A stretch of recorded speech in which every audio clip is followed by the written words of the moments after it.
Namaskar. I am Dr. Ankit Parakh and I work as a consultant in pediatric pulmonology at Children's Chest Clinic, New Delhi. Now, as we know, cystic fibrosis is a genetic condition and now it is being increasingly recognized in India as well. In cystic fibrosis, there is a defective gene on the chromosome 7 which is called as the cystic fibrosis transmembrane regulator conductance gene. And when it is defective, the protein which it forms, or the CFTR protein, is defective. This protein is required for transferring chloride ions across various cells of our body. Now, when it is defective, the amount of chloride which needs to go out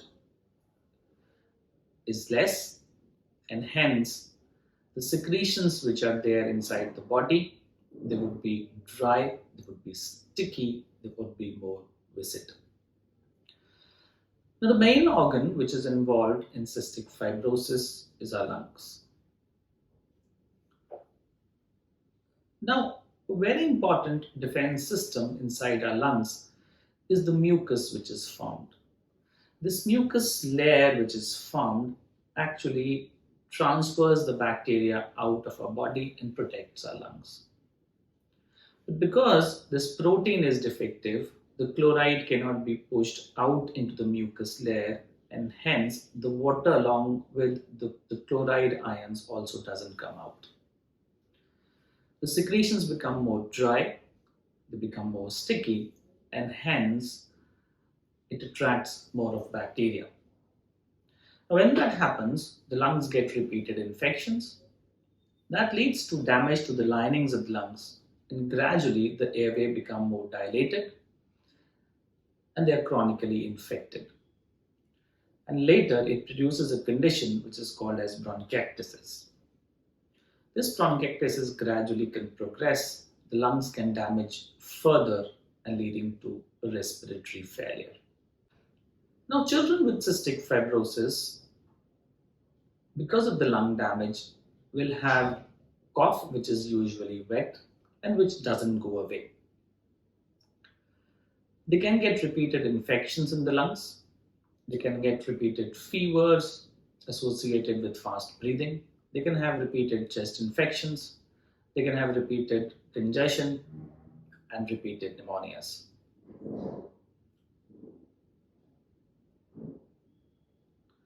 Now, as lung disease progresses, children will have a chronic productive sputum. They can bring out phlegm, and sometimes it is yellowish or greenish in color, depending on in what condition the child is seen.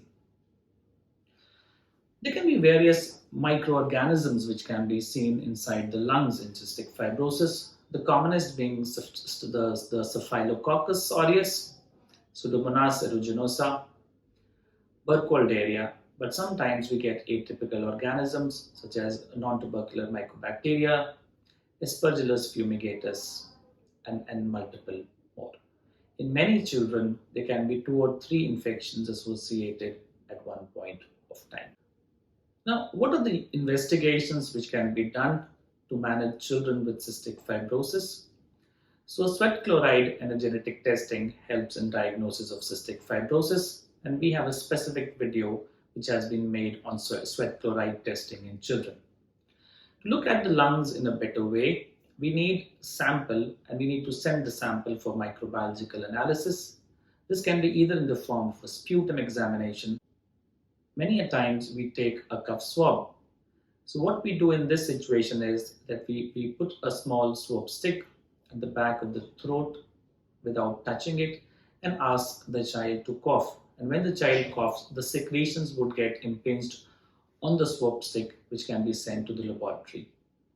In some situations, we might have to resort to doing a bronchoscopy to take samples or secretions from the lung to test it for microbiological analysis. So if your child is having any symptom of cystic fibrosis, any doubt about cystic fibrosis, Do consult a pediatric pulmonologist for proper diagnosis and advice on treatment. Thank you very much.